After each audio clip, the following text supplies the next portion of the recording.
Here we are. We got the light in the wrong spot here. All right, here we go. I think we're live. Let me see. Am I even on this shit? Oh, oopsies. Yep. Let me go check it out and see if I'm live or not. I think I am. I think I'm live. Don't worry about that horrible noise in the background. That's Revolution.Radio. I'm almost there. Mute that shit. All right, there we go. YOLO. Mofos. All for y'all. Would it be what it was like if it was like what it's supposed to be like? I think it is like that right now. What's up, Roger Goodman? Showing up good. All right, cool.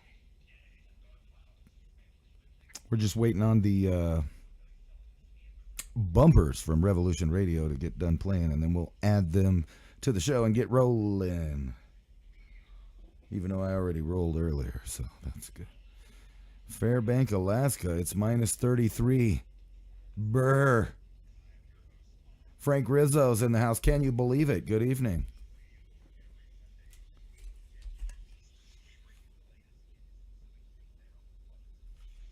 They're going to bring you the latest on the ensuing takedown of the globalist order. I don't see that happening, or at least it hasn't been happening lately. The global order seems to be fine and dandy. And excuse my voice, we're all sick over here at the house. Somebody brought in one of those illnesses. And then the children were whining and crying for days, and teenagers hacking it up. Weird. Hoorah, right?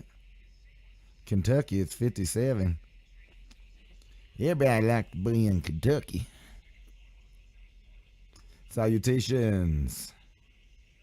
I'm just joking. That was my Kentucky accent. I probably didn't do it right.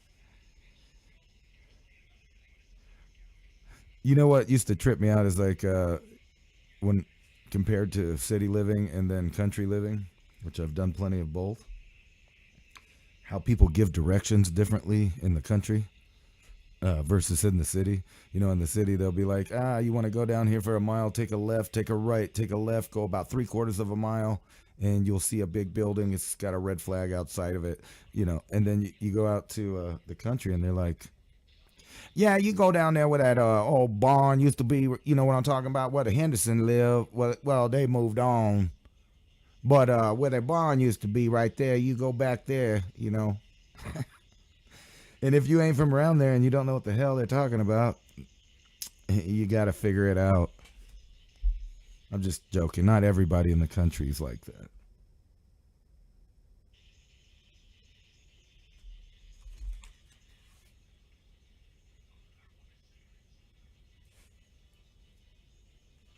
Wow, that just sounds horrible. I hope that don't sound like that to the viewers on the radio channel. I am muted, right? Oh, okay. Thank God. Thought I was giving the radio all of that shenanigans. What's up, Arsenal Rain, J Mac? Unacceptable, living in left field. How it do? Yeah, it's the intro music. That's correcto. I don't know what the delay is from me to YouTube, but I don't think it's as big as the delay to the radio station. Because usually when you guys are listening to my act, you're listening to the feed from the radio station instead of us like in a live conversation. So you guys are behind it. If we didn't do that, I couldn't push the buttons and play the commercials and all that stuff. All that whatnot-ing. Whatnot-ing. You know what I'm saying? Let's see here. It's almost done playing though. There it was. And welcome to Mountain High Time. This is your host, Ransom Godwin, and welcome to where the place is the same as the time. It's 4:20. That's what time it is in the Mountain High Time. I don't know what time it is for you, but it's partly cloudy here. And we're going to get into some cool news headlines. Well, I don't know if they're cool. It's just the ones that are out today, and see what this stoner has to say about it. I'm going to go in and check on my YouTube channel. If you'd like to join us over there and check out the chat, that's Mountain High Time on YouTube. Let me see here. Yep. Okay. There we're going. So I was going to look at the weather just a second out of my own curiosity. Whoa. Looks like everybody's drowning in Arkansas and Mississippi, Louisiana, in those parts. Lots of lightning out there in the Gulf. Doesn't look that bad for everybody else, but it looks like a bunch more rain's coming for California. And I know they don't really want it or need it, despite all the times that they were, crying about being in a drought. There's been plenty of snowpack this year and a lot of water. A lot of water. I don't know what they're going to do with all that water. Anyway, there's your weather outlook. Yeah, it's kind of like that.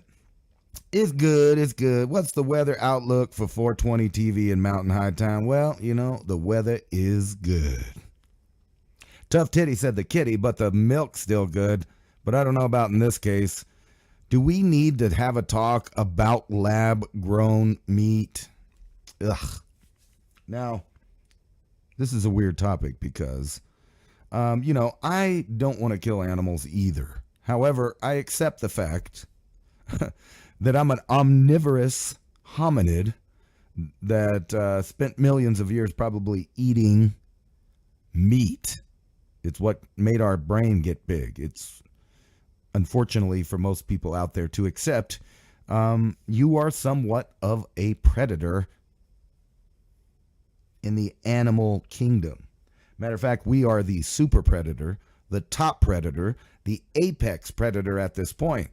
And why is that? I don't know. It might have been the big brain we got from eating all that barbecue. We eat a lot of barbecue. That's true. But in the future, do we have to eat the barbecue? I mean, can we barbecue animal-free meat alternatives beyond belief? I mean, beyond burgers. Or are we going to eat the crickets? Eat the bugs? Yoda, how's your bugs tasting?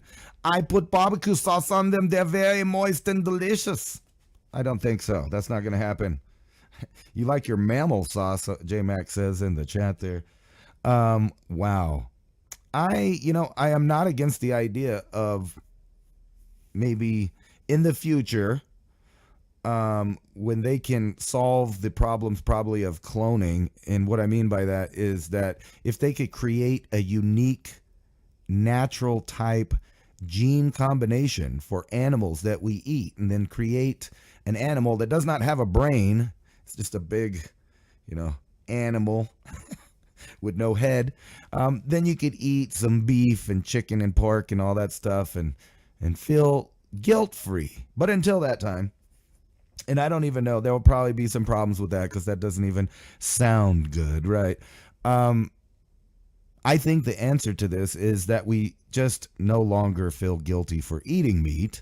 And how we do that is we go about treating the animals in which we eat with the utmost respect and comfort. And what I mean by that is allow them to live their natural lives as they were going to, out in the field without fear of being mistreated or, kidnapped and cut up in an inhumane fashion where the last bit of their life is filled with fear.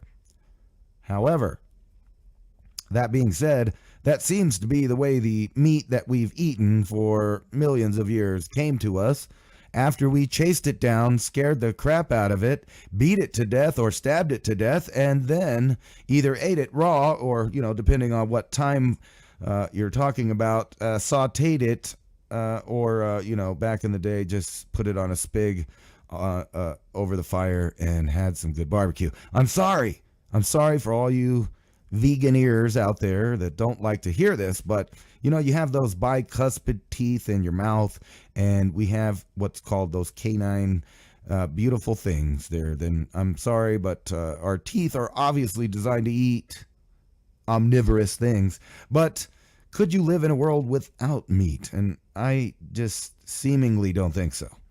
I think that's what powers our brain. I think that's what the food that we're made to eat is. No matter where you go in the world or what part of history, they was eating meat if they could. Now, do we have to make species go extinct to eat meat? Of course not. That's why we domesticated animals, so we could give them a good life. In theory, a whole life of, comfort, healthcare, love, until we eat them. Here's some unsolicited advice. Eat less meat. At Wired, I report on the impact our diets have on the environment. Greenhouse gases, emissions, i.e. farts, breathing, and, that stuff that comes out of the back of your car that the plants like to eat. That CO2 gasoline or gaseous farts are going to kill us. Maybe. I don't know. Probably not. I disagree with these people because obviously throughout history, I'm one of those nerds, that like dinosaurs and ancient man and all of that stuff. And, I never was on the environment studies side of that. I was more about the history and the existence of the animals and people that lived at that time. However, the environment and the weather and, all of that is really tied into whether or not there was animals or plants. And when we look back in the past, we look at the times that had the most CO2 on our planet or warmer times on our planet.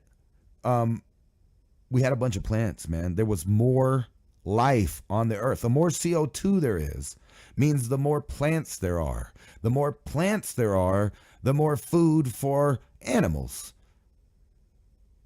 And obviously that means us, because if there's more animals, then there's more things for us to eat and maybe not go extinct, if you know what I'm saying. Anyway, let's get back to their greenhouse gas fairy tale, and we can use the weird accent for this. Green gas emissions, water use, deforestation, all of those bad things. A lot of time I run into same conclusion compared to other source of protein. Meat, and especially beef, has an outsized impact on all of those things. So like I said, I eat the less meat. I buy my art where they do not sell bologna grease. I'm just joking. I added all that. But hold on a second. What if you could eat meat without the environmental hangups? So I guess the question for meat eaters is, what if you could eat meat without the murder, kill, death part of it? Would you eat that meat? I don't know if I would. In theory, I don't want to kill any animals. And if there was a way for me to eat completely vegetables and, be okay in the end, I would do it.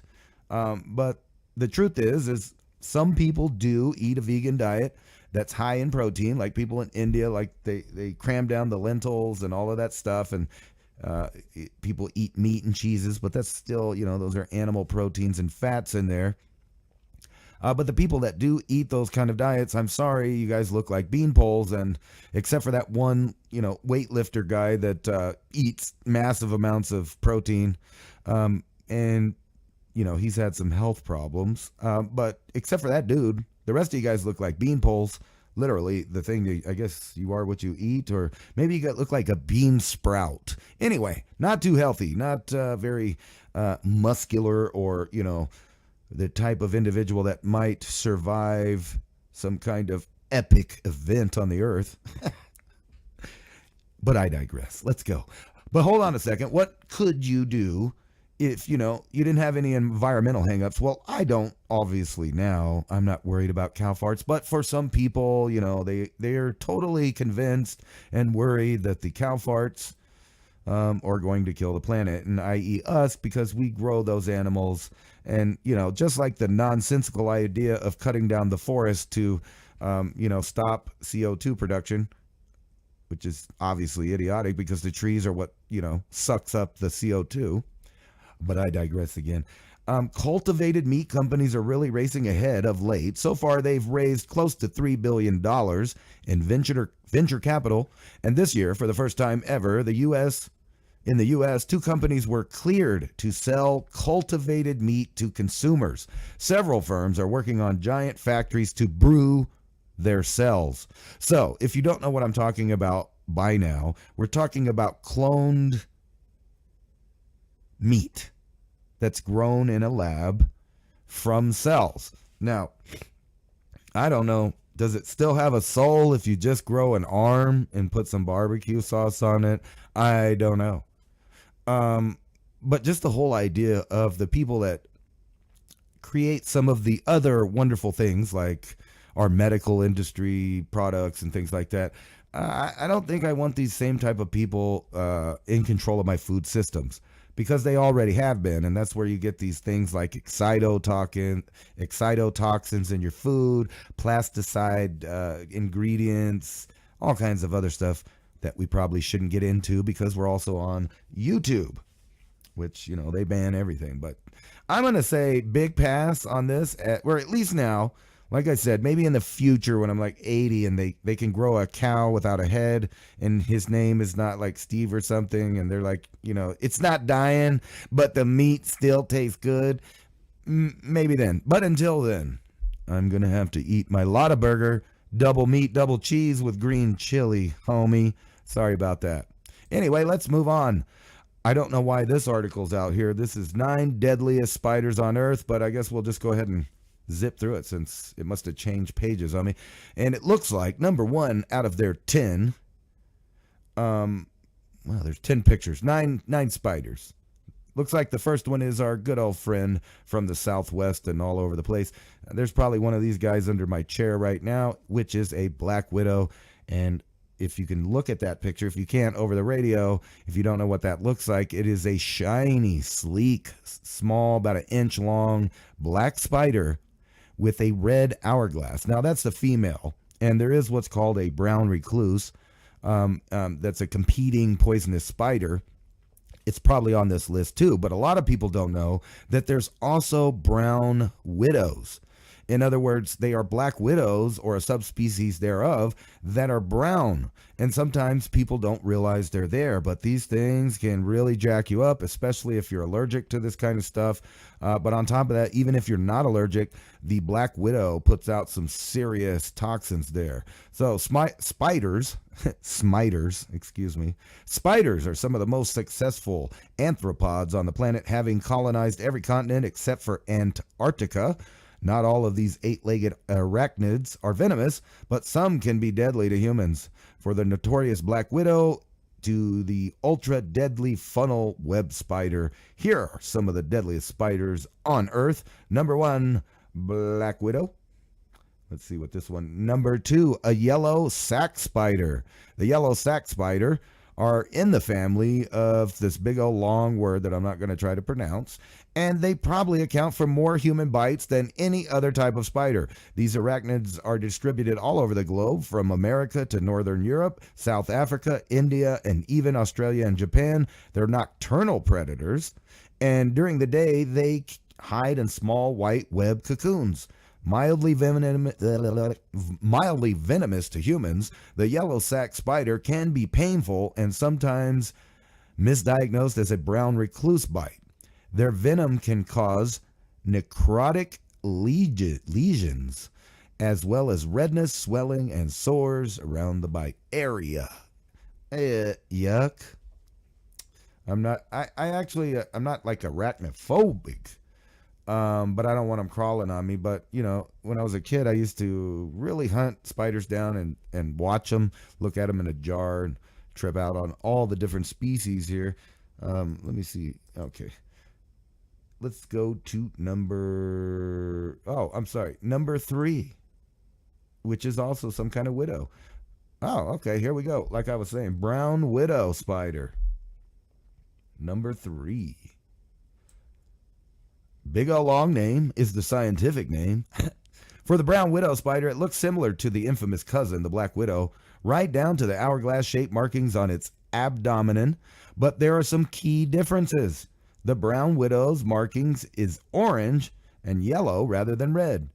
And their name suggests they predominantly have tan and brown molting and spiky rather than smooth appearances. Believed to originate in South America, the brown widow spider is found all over the world. The brown widow's venom is less toxic than that of its cousin.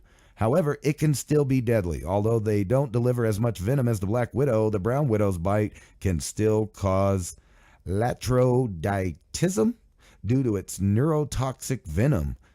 symptoms of lactrodictism. I don't know how you say that word. Lactrodectism, maybe. Include pain, perspiration, muscle rigidity, and vomiting. Yay!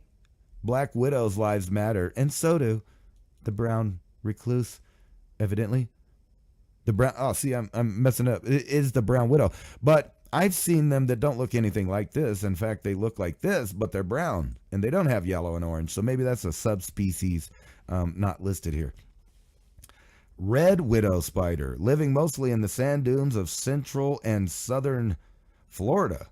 The red widow is another notorious widow family. Their venom is just as lethal as the brown and black widows, but as they live far from human contact, there has been no recorded bite in medical literature. Let's see here. Where are we? Why is it zooming in and out on me? Sorry, the screen was wigging me out here because it keeps moving. Where were we?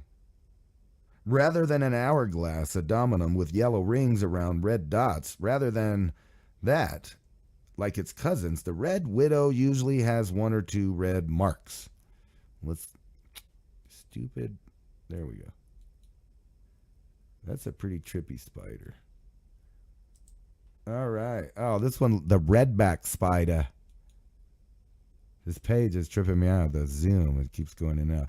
Due to its strikingly similar appearance to the redback spider, Latrodectus was once thought to be a subspecies of the black widow spider, but it is a distinct species. I'm sorry, look at the page. Look at it, it's rolling on me. Man, we're going to have to skip this, man. Just skip to the names because the page is giving me psychedelic effects. It won't stop zooming in and out on me. Anyway, let's see here. The red spider. Nothing. The funnel web spider. We all know about those in Australia. You guys have all the good stuff over there. Six-eyed sand sniper. No, I'm just joking. He's not a sniper. He's just a spider. And that one's cool. The mouse spider. You know what? If the page wouldn't wigged out, I would have got more in that. But I don't even remember opening this one. We're having a complete computer freeze flash shutdown. Isn't that wonderful? We're just going to take a break until the computer responds. And I'm going to go over here to the chat room, see what's going on. Nancy West, redback on the toilet seat, mate. Oh, no, that does not sound good. Why, mate, you ever wrestle with a wallaby in the winter? Or you just sit around tickling your roo? All spiders are venomous. No, actually, I just read that 2 seconds ago that not all of them are venomous. Or maybe just not venomous to us, huh? So, I love the computer meltdown here, so we're just going to do this number here. Control-Alt-Delete. Yes, end it. End the suffering of this frozen browser. We're going to sacrifice all of the browser and see if we can get it going again here. It does not like me today. There we go. Restore our session, mate. Yeah, that didn't even sound good. Hey, maybe our spider. Yeah, it stopped wigging out. That's cool. All right, now we can get back to the spiders. Where were we? We were back over here, weren't we? On this one. The redback spider, due to its strikingly similar appearance, the redback spider was once thought to be a subspecies of the black widow spider, but it's a distinct species also known as the Australian black widow. You can find this creepy crawly throughout Australia, Southeast Asia, New Zealand, and the redback spider has been found in Japan, the United Arab Emirates, and Belgium due to inadvertent introductions. Highly venomous. The bite from a female red spider can be life-threatening, using its fangs to inject a complex venom that causes intense pain to the bite area, in addition to sweating and goosebumps. As time goes on, these symptoms worsens, and there may be also redness and swelling, as well as nausea, muscle twitching, headache, and fever. Respiratory failure may occur in several cases. Thankfully, in 1956, scientists released a redback spider antivenom, which is very effective even when used several weeks after the initial bite. No deaths have been reported since. Now that's awesome. Redback. Ooh, we got a virgin in the chat there. And I'm showing the wrong window, so you guys don't even get to look at that spider. No, I'll fix that. Wow.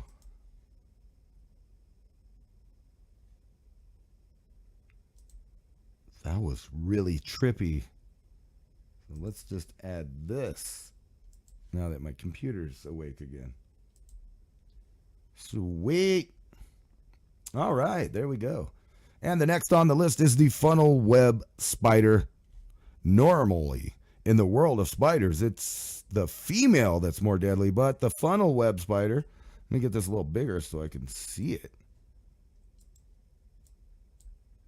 The tiny little print there. I hate when they put the small print. Anyway, normally in the world of spiders, the female's the deadly one, but for funnel web spiders, Atrax, the male has the more toxic bite. Any attack must be treated quickly with antivenom, especially if your child has been bitten. There have been several recorded fatalities due to the venomous bites of the funnel web spider, with death occurring within the hour after being bitten. However, since the development of the antivenom in 1981, there haven't been any more recorded deaths. Predominantly located in Southeast Australia, Sydney, funnel web spiders are also found in New Zealand, Chile, and Europe. Interesting, animals such as cats and dogs can actually survive a funnel web bite. It takes about 30 minutes for their body to neutralize the toxin.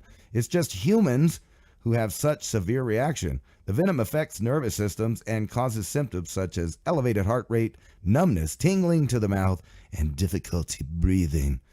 Kind of like a dab. Next on the list, number 7, six-eyed sand spider. Found in the deserts of South Africa. I'm kidding. Excuse me. Let me take some stutter medication here and we'll fix all of that. Where'd it go, man? Oh well, we'll have to skip the medicine. This one is the six-eyed spider. And let's see here. We're in southern Africa. The six-eyed spider. And I'm never going to try to pronounce that giant name. You guys can do that. Hexoplavmala. Honey. Buries itself in the sand to ambush unsuspecting prey. The small, stiff hairs that cover the spider help to hold sand particles in place, adding to its camouflage. It's otherwise known as the six-eyed crab spider due to its crab leg. It's got crab legs, mate. This one looks pretty gnarly right here. The mouse spider, black in color with stocky, thick legs and distinctively bulbous head and jaw regions. The mouse spider, Missolulina, looks a lot more frightening than its name sounds. One species is located in Chile, another in South America, and the rest distribute throughout Australia. They live in the soil-covered burrows, popping up their hinged trap door to attack their prey.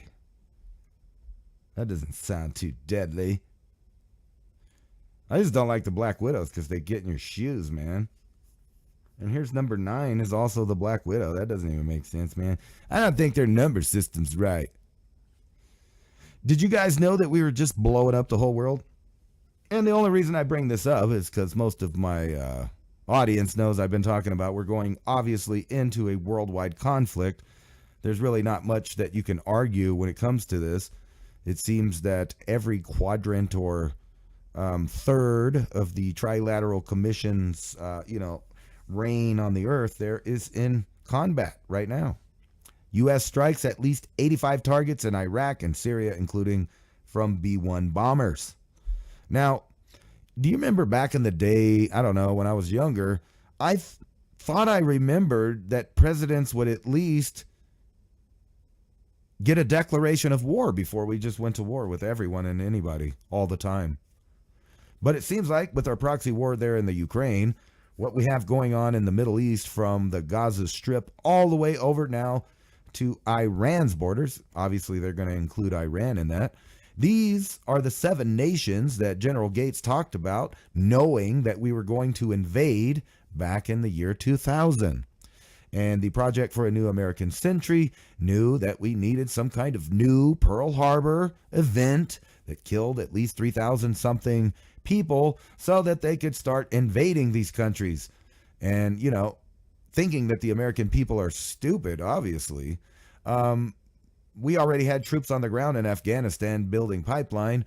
And, in Iraq, we rolled right in there and started bombing. Now, I have no idea what either one of those actual countries had anything to do with 9/11.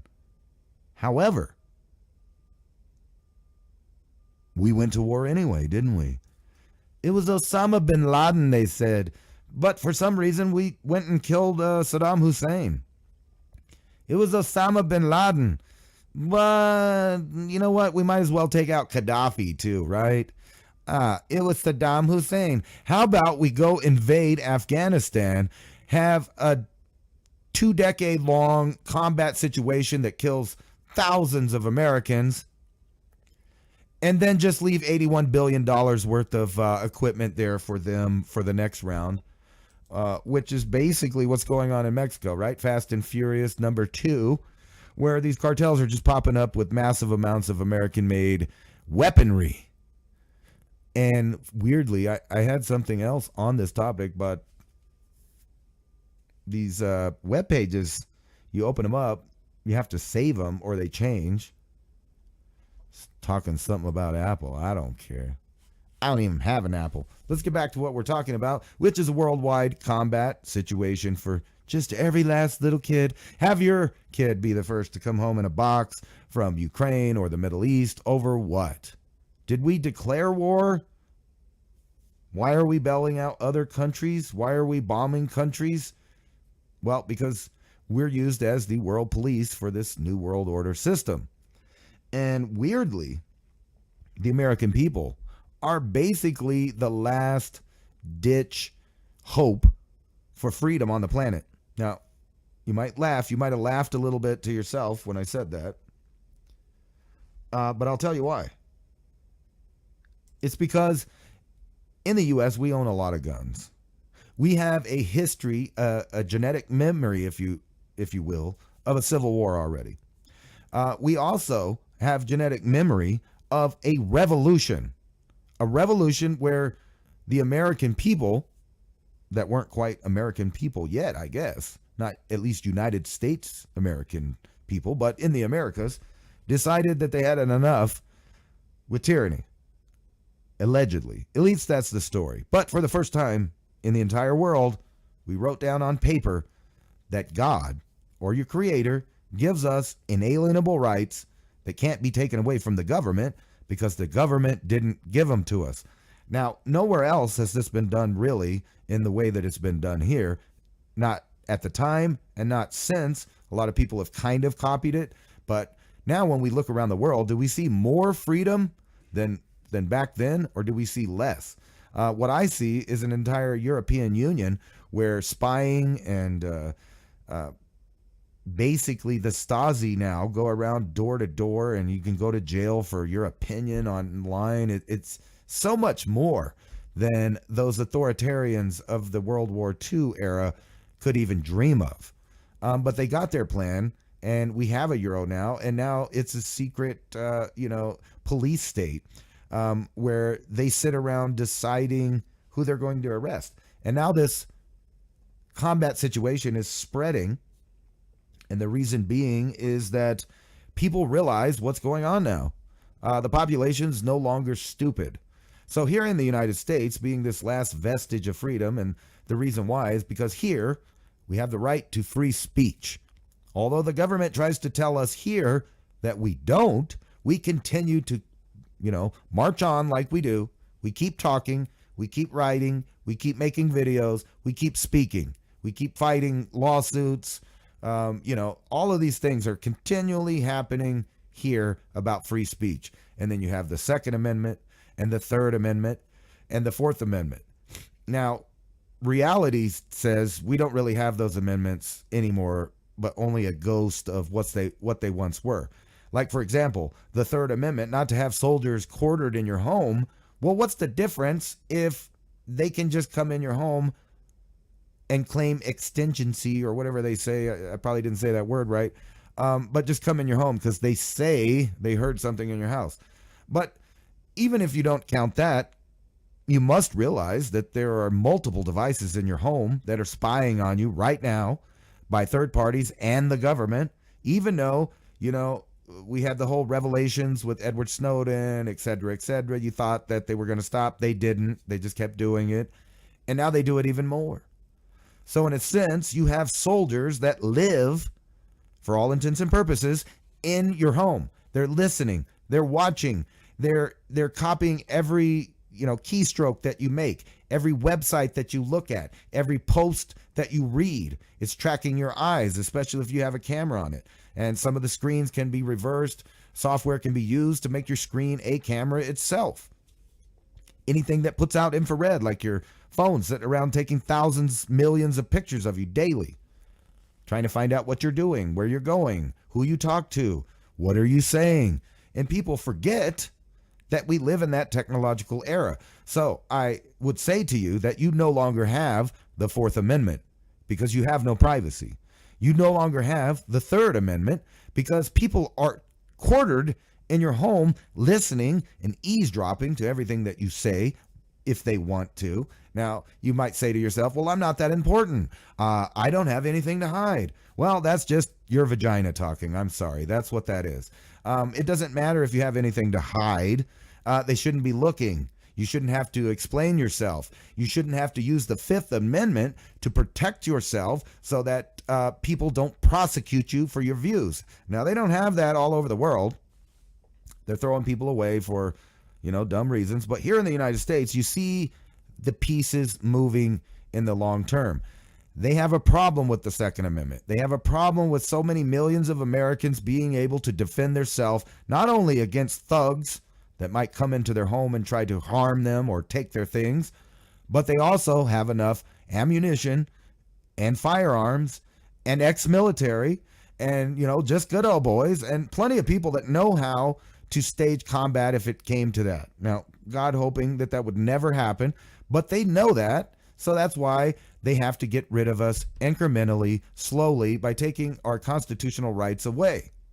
Now, part of that Second Amendment was having a well-regulated militia. Now, the authoritarians of today would like you to believe that means that the government should regulate your militia. No, indeed, that's not even close to the idea. Actually, a well-regulated militia, meaning that you and your kinfolk and your next door neighbors and the people across the street and the people across town are all armed and know how to use their weapon. They know how to use their gun, and they are well regulated, meaning that they continually to know how to defend where they live at all times. That's well regulated. A militia of one, a militia of two. And, think about the idea of a militia. Militias are started at any time for any reason throughout history. And the whole idea that our country is now saying that we don't condone violence while we bomb 85 targets in another land for some reasons, who knows, some banker reasons, I'll tell you that. They can come up with as many excuses as they want, but we know that it's the central banks that decide who gets bombed. They decide how we're going to redistribute everything and how we're going to move forward. And whoever runs them, I don't know. Nobody does. But there's a weird phenomenon going now where our government would love to call its people insurgents like they're doing all over the place in the other world. And this January 6th milquetoast, made for TV, fed, inspired event, I'm going to call it that, was so fake. But the whole reason for it is so that they could call you an insurgent. And right when they come up with this bill, right? You guys realize the Democrats were coming up with a bill to basically ban the militia, which would be an unconstitutional law, obviously, considering that is listed in the Constitution. Now, what they're going to have to do is have a constitutional Congress in order to change the Constitution. And they're going to say that they need to do it for this reason or that reason. But it doesn't matter what reason it is. It's a way for these thugs that are in office, these criminals, crooks, betrayers, traitors, and, you know, you might think that that sounds harsh, but if you look at any one of them from the right or the left of the uniparty, they don't have your best interest in heart. They don't care what the law says. They don't follow the Constitution. They don't care about their oaths of office. They promised, you know, that they would uphold the Constitution and defend it from all enemies, foreign and domestic. But they flip that around to try to mean that the people are the enemy of the Constitution, when obviously that is preposterous. But now we live in, you know, the modern times, so they get to call you an insurgent. They get to name half the people as, you know, suspected, you know, bad guys now. That's what we're doing here. And then right when they try to pass this weird bill to get rid of militias while we flood the border, while they, you know, continually give you predictive programming about a civil war, then this guy pops up. Doesn't make any sense. It seems like a TV show. It seems like a movie. Chilling new details emerge in murder of dad beheaded by son who showed head on YouTube. Law enforcement have confirmed that Justin Mon bought a handgun the day before. See, like, what does that have to do with it? When he bought it, he used it. That's what the point is. So, but they want to make sure to word this in a certain way. So pay attention. Law enforcement have confirmed that Justin Moen bought a handgun the day before he shot his father and then decapitated him before showing off the bloody head in a gruesome YouTube video. Police have revealed that Justin Moen bought the gun the day before. See, now we've said this twice. And he allegedly murdered his father, showed his decapitated head on YouTube. Damn, I never catch these live. I mean, was it a live show? I don't know. Anyway. Major update, police revealed Moen used the gun to shoot his father in the head before cutting his head off and making a ranting video. They also revealed the 32-year-old son was arrested hours later, about 100 miles away, where he had broken into a state National Guard facility. He was armed with a 9mm Sig Sauer handgun that had one missing round. You like all the nonsensical details, that doesn't really matter. What matters is this weirdo, if it happened, is a nut, and he killed his father.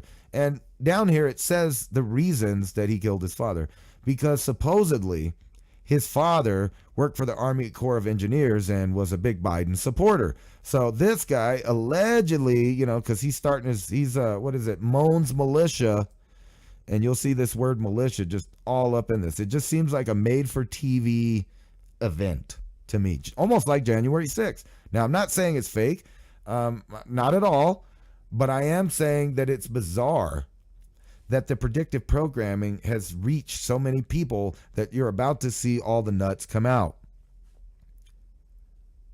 Weird, man. Anyway, so this is supposed to be like he wanted to send a message to, you know, all of the supposed right-wingers to stand up. Obviously, any normal person, any patriot, any person that has that actual idea in their head of fundamental freedoms, individual rights, etc., A, would never be murdering somebody. B, most of the time, you know, if they're in a militia, it's like a club, a group. Now, some people do go out and actually, you know,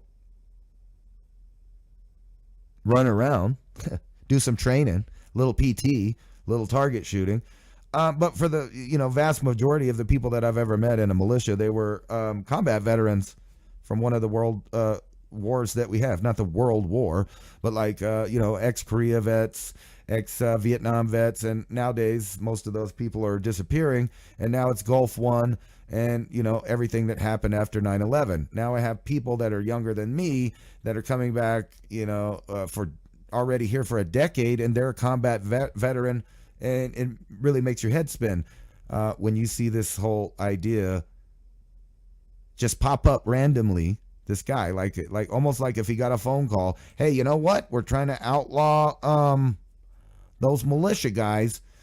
But if you've been really paying attention for the past 20 or 30 years, you've been realizing that this is a strategic, incremental setup to destroy Americans. And what I mean by that is if you go back to Waco, I know a lot of people think that, whatever they think about that. But right shortly after that, the Oklahoma City bombing happened. And then you get players entering the scene like Eric Holder and, Hillary Clinton and all of these characters that are rising to the tops of the power of the government structure right there. And preemptively, this is long before Homeland Security and 9/11, Bill Clinton went after all of the militias to take most of their ammunition away. Now, in between that, during the Obama administrations, if you remember, the federal government was arming itself. They were buying up all the ammo. I don't know if because most people are goldfish. And then we had the Fast and Furious episode, which busted the Obama administration selling to street gangs in the U.S., Mexican cartels, and then it just went away. Nobody went to jail. No problem. No big deal. And then now you're looking in Mexico seeing well-armed cartels with Kevlar, helmets, 203s, RPGs. They got those AK-47 lookalikes, the ones that are made over here. And then you see M4s and all of this other stuff. And we're not talking that stupid AR-15 thing that everybody's trying to ban. These are actual M4s, the whole platform. I've seen some brand new, gear. They have nice sights. They have infrared. They're building armored trucks. But people just aren't getting that the combat zone is coming to you. And that's what this whole thing on the border is.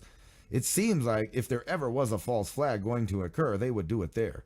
And think about the volatility of the situation that you have there. You have this predictive programming of the right versus the left, the red versus the blue. And then they continually talk about civil war and how separated we are and how blah, blah, blah. And then they have this border crisis, which if you've been studying, you'll know that there are other parties there besides people coming in and the Border Patrol and whoever with the Texas and the convoys and all of that. You have all of these different players, but you also possibly have people like ISIS, Hezbollah, the Chinese intel governments. You might have Russian people. You might have Cubans coming in. We've been looking at the people coming in. They're coming from Africa. They're coming from China. They are coming from Cuba and Venezuela and all of these places. But are they coming as state-sponsored actors? Well, nobody knows, and nobody's looking because they don't care. Because I hate to tell you, they are floating the boat, or flushing the toilet, I should say, on what's going on here. And that's what all of this whole thing seems to be set up to be doing, is one big psyop using real things. Just like you remember the other day, poor Zuckerberg lost his whole fortune, but don't worry, he's back with $28 billion after this morning after Meta stock makes record surge. Did that really happen, or are they just moving money around? We don't even know down here, the peasants. We don't even know how real any of this stuff is. Like, does this seem real to you?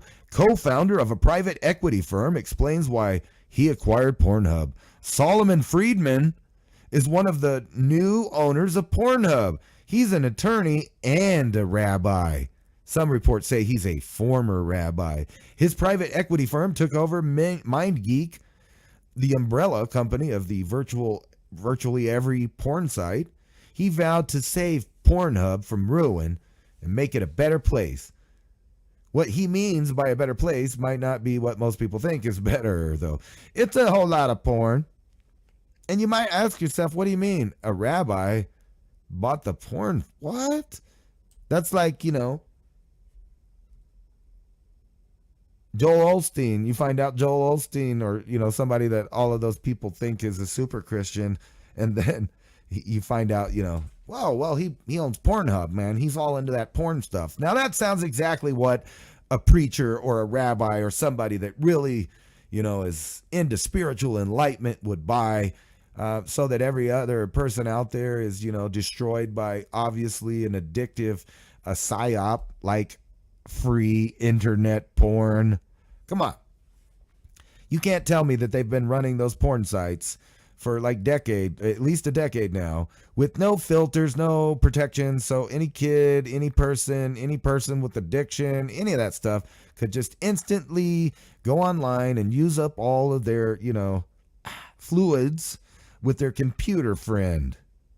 And then wonder why they can't get along with their mates at home. They're like, but you don't do all those fantastical things, and you do all this talking, and I got to buy stuff and listen to you talk, and geez. Now you got a whole generation of guys that think that making love is, 2.5 minutes in front of the keyboard. And not only that, there's plenty of studies that prove that it destroys your mind to watch that. It's unrealistic, for one. Well, for some people, it's unrealistic. It's not like it's fake. I mean, it's not like it's real. Have you seen most of the porn queens without their makeup in their normal state? And just the whole idea. And they moved it, kind of just regular men on women doing stuff to really extravagant things, and then offer it along with gangster rap and, all of these other ideas for several decades, and then throw the rainbow at them. Let's barf the rainbow on them and make everything weird again. It's constant psyops. And then when you find out who are running these things, well, those are the same people that are claiming to be spiritual and holy and good people. I'm just a good porn owner. I'm just throwing that porn site. Don't worry about it. It'll save your soul. Now, I don't really have nothing against a free person being able to choose to do that and go plug one out or, flick the bean or whatever you got to do. But you have to remember that if you constantly are doing that to a fake idea, well, you're going to run out of the real juices that it takes to have a real relationship with real people. Just like regular television, it does the same thing, but obviously to a more fluid conclusion. But when you look at television programs, now I'm a cinephile myself. I've watched lots of movies. And I just ran into a wall with them. I try to watch them now, and you can see the predictive programming. The writers are crap. There's no plot. There's no storyline. There's no new ideas coming out. It's a bunch of weird leftists pretending to be normal people like you and I, while when they get off of work and stop pretending to be you because they know that you relate to people like you, and then they go talk crap about you all day long about well, you guys are flyover country. You're racist. You're dumb. You're a redneck. Even though they're the only people that bring you 90% of the racism, hate, and other destructive ideas come from those exact same people. And think about the professions that they have. They are actors. Their job is to lie to you. They get paid to lie. So why would you ever believe any of these people that are in these entertainment industries knowing for a fact that they're on face a liar? A pretender. And now it's got so bad that they are setting up laws where you have to pretend with people. And if you don't pretend with them, you could go to jail.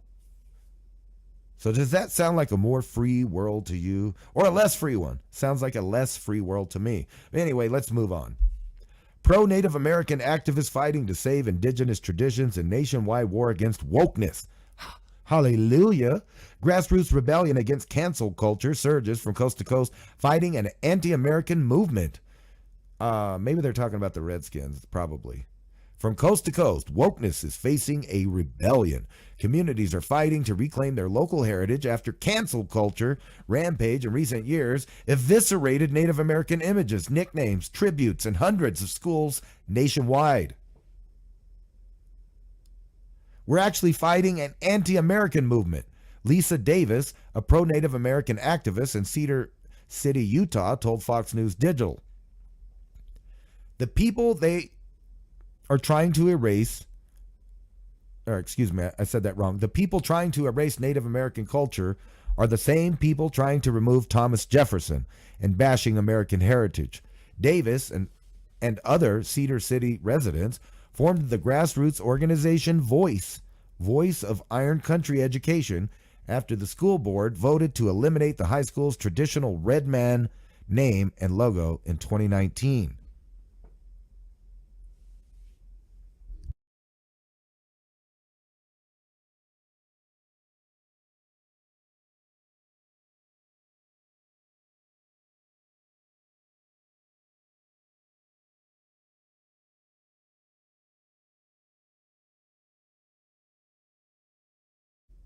Sorry, I hit the mute button. Anyway, I was an honor to be called a red man. It was an honor to be called red man. Julia Casus, a full-blooded Navajo and graduate of Cedar City High School, told Fox Digital.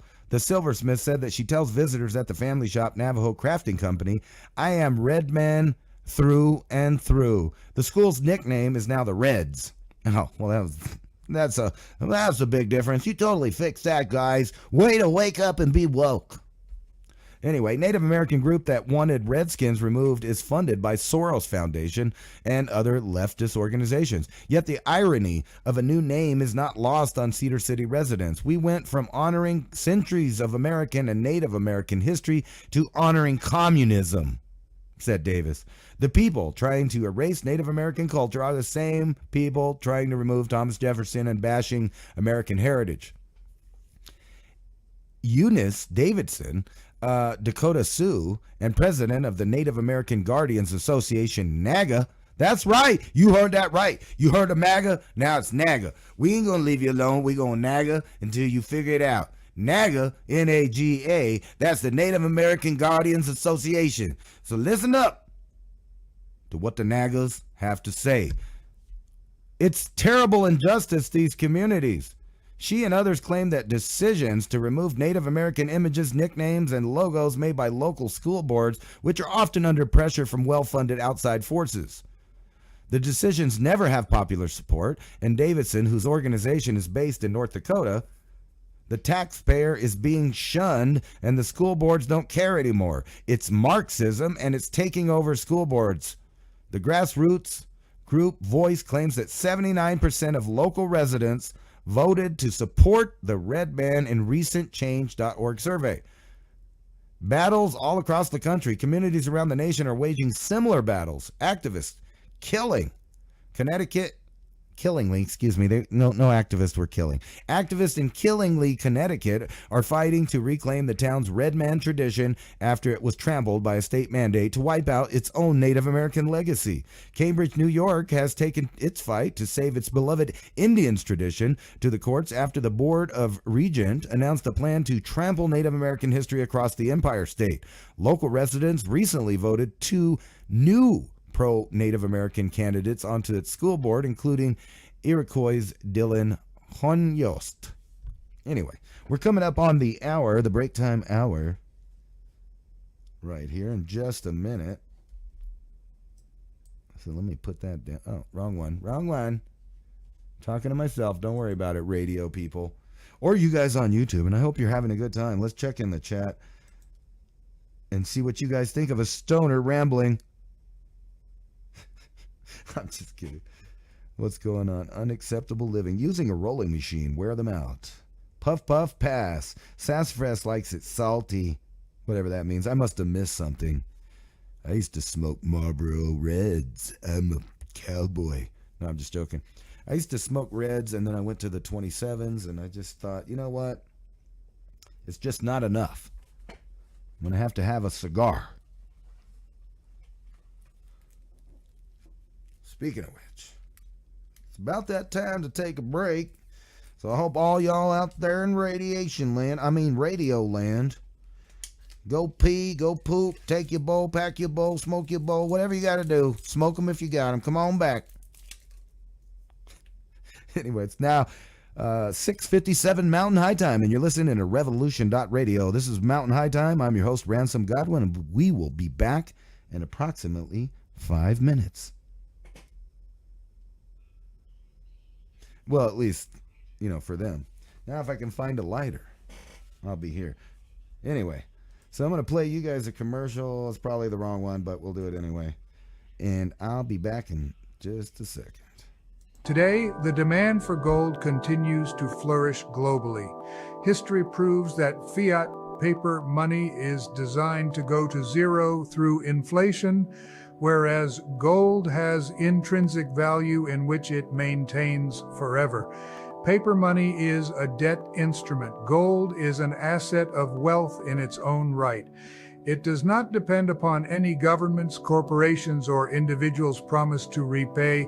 ITM Trading has spent the last 27 plus years developing a team of expert researchers and analysts to make this possible. Simply put, we build strategies which are historically proven to protect your wealth and assets through any economic downturn or currency collapse. Schedule your free gold and silver strategy call 866-834-1422. That's 866-834-1422, or go to learn.itmtrading.com/MIAC. And keep watching Mountain High Time and Mini Ice Age Conversations if you know what's good for you. Imagine, if you will, a glimpse into the possible outcome of a million mistakes. What you are about to watch is a nightmare. It is not meant to be prophetic. It need not happen. It's the fervent and urgent prayer of all men of goodwill that it never shall happen. But in this place, in this moment, it does happen. In the midst of it comes unexpectedly over the phone the announcement of the President of the United States, the warning from the very top declaring a state of emergency of suspected enemy missiles approaching. It's anyone's guess where they might land. What city will be obliterated? How many could be lost? And last but not least, will it be me? Will it be my family, friends, my square inch on the map? Minutes go by and nothing. Right as you exhale a breath of relief, an instant wave of horror treks down your spine and a sinking feeling in the pits of your stomach. Just then the power goes out. The only light you see is the glow of your phone. Shining in your face, the icons of terror. Low battery, and even more frightening, the symbol for connection to information and loved ones gone. You try the landline in your office, desperate to contact family. Nothing at all, just a bone-chilling empty silence. Panic-stricken, you blindly forage for your car keys. Success. Something in this nightmare of a day has gone right. Now it's a desperate mad dash for your car. Your mind now in a near intellectual paralysis. Logic a struggle as you cope with a Gatling gun barrage of horrific ideas of what your family might be going through in this very moment. Miraculously, your car starts and you begin your seemingly apocalyptic drive to locate your kin. As you pass the first stop sign, the sight of civic decay is already bearing its nasty head as you speed past fights in the streets, looting, and a complete halt of any semblance of an evolved civilization. To your right, a large fire. As angry, fear-filled citizens with their arms full of grocery items run from what used to be your local food market, ran by a mom and pops couple, now collapses into a bonfire of dreams. Because of the commotion, your attention span has been stolen. Now before your automobile is a violent crowd. They have now surrounded your car, banging on the metal, bashing at the glass, screaming incoherently. What just a second ago was the road to salvation, now a deadly trap of circumstance and fear blocking your escape. This can't be happening, repeatedly echoing in your head as you start to mumble the phrase in a shrieking, inaudible, childlike tone to yourself. The trepidation now filling your lungs like a poison fog, suffocating and smothering in its certainty. Just then, as your heart and soul seem to be having synergistic perturbations, an alarm blares, overwhelming your senses. Immediately you recall the warning of missiles. You close your eyes and expect the end. But the alarm morphs into a sweet, familiar beckoning of your alarm clock. You open your eyes and switch off the welcoming timepiece. A warm filling of relief as you realize your family is safe in their beds, and no pending doom is written in the stars today. For a split second, you ponder the poor people of your vision, and it reinforces your confidence that you have already prepared for the any scenario. You have peace of mind your children will eat and thrive, because you invested in their future to give some stability if any break in the normality of life happens. You invested in heaven's harvest. The you in this story was a fictional you, but do you get the feeling something unthinkable is going to happen soon? I sure do. The problem is we probably won't see it coming. One morning you'll wake up and the world will be a much different place. Don't panic, prepare. Smart folks are investing in emergency food now. A wise man once said, "It's better to have it and not need it than need it and not have it." Heaven's Harvest is the nation's leader in emergency food storage. It's the only investment you get 100% of your money for, even better than gold. Survival experts recommend the 3-month emergency food kit. Go to heavensharvest.com. Use the code ADAPT at checkout and save a mind-blowing 15%. Is already bearing its nasty head as you speed past fights in the streets, looting and a complete halt of any semblance of an evolved civilization. To your right, Thanks for listening while we took the short break, man. Citizens with their arms What are you guys full of talking about there? grocery items run Looks from like what used to James be your Ortiz has a local food channel that I didn't know about. Put the link in the description box, man. I mean in the chat. Hold on. Because of the commotion, your attention span has been stolen. And welcome back to Revolution.Radio. This is Mountain High Time. I'm your host, Ransom Godwin, back for the second hour, where the time and the place are the same. Mountain and high, and it's the time. If you like listener-supported radio, that being the key factor there, listener-supported, think about giving a donation to Revolution.Radio because, like I said, it is supporting free speech and all of the various hosts and shows that come on and get to speak pretty much freely. Think about the donating. There on the page, at the top of the page, I believe they have a Patreon link. And if you'd like to help this channel, I believe I put the link in the description. Yeah. That's the blue one down there. You guys know what it is. And help me stay on the air because this is basically my job, man. Well, I mean, I do a lot of work for money, but this ain't it. Anyway, the commercials are still running. Are they? They don't look like they're running to me. You might be back in time. What's up, J Mac? Everybody there in the chat. If you'd like to join the Mountain High Time chat, feel free to go over to Mountain High Time on YouTube and join the various crazy people in there. I'm just joking. They're not crazy. They're good people. It's the best chat on YouTube. I'll tell you that. Let's get back into the news. As we were talking about, pro-Native American activists fighting to save indigenous traditions in nationwide war against wokeness. I think there should be a lot bigger war against wokeness than they really have. And I thought this was funny here. Dr. Phil visits the open southern border. Humanitarian crisis unlike anything he's ever seen, according to him. And this is, I guess it's also on Zero Hedge.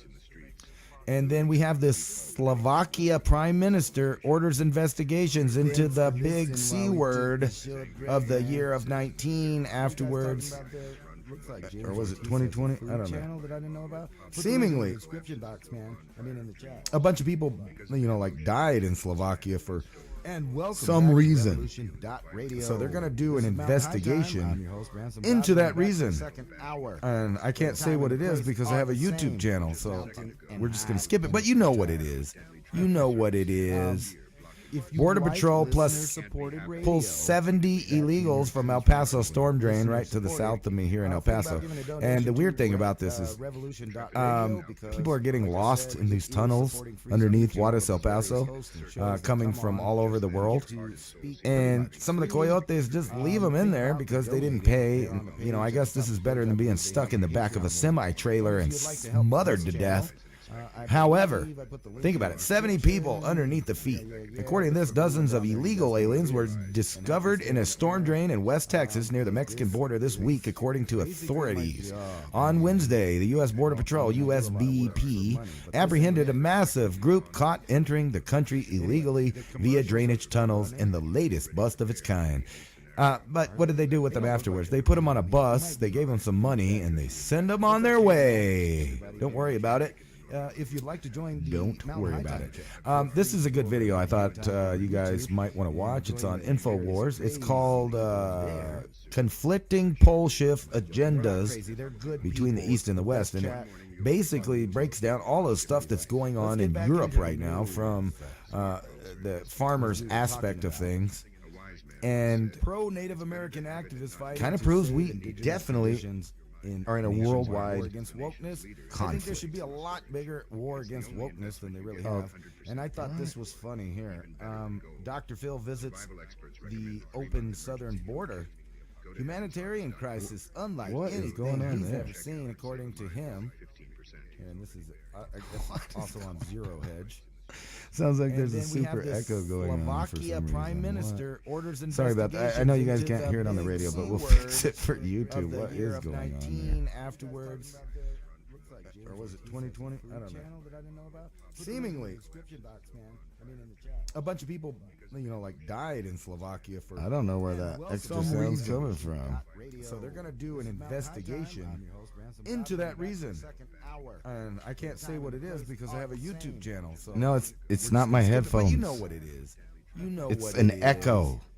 Border Patrol plus pulls somewhere illegals from El Paso storm drain right to the south of me here in El Paso. And the weird thing about this is start over. people are getting lost in these tunnels underneath Juarez, El Paso. Wow. They don't hear it on the radio, but there's super echo going on. And I've already closed everything, so I don't know what's going on there. I guess this is better than being stuck in the back of a semi-trailer and smothered to death. However, think about it, 70 people underneath the feet. According to this, dozens of illegal aliens were discovered in a storm drain in West Texas near the Mexican border this week, according to authorities. On Wednesday, the U.S. Border Patrol, USBP, apprehended a massive group caught entering the country illegally. Where is it coming from? In the latest bust of its kind. But what did they do with them afterwards? They put them on a bus, they gave them some money, and they send them on their way. Don't worry about it. If you'd like to join, what is going on? This is a good video. I thought you guys might want to watch. It's on InfoWars. I found it. It was Rumble. Oh, God, that was crazy. All right. Well, there we are. I turned off everything. Let me see if we could reinstall what was going on. Oh, by the way, you can go watch on Rumble with that nightmare that just happened. So for you radio listeners, I had to stop because there was like 10,000 me's going on. Crazy. There we go. That was just nuts. So I think it's fixed there. Let me check the chat and see what's going on now. No, that one didn't open. Okay, we got to redo that one. That was some crazy stuff. There was like 10,000 of me and a super echo coming from Rumble, I guess.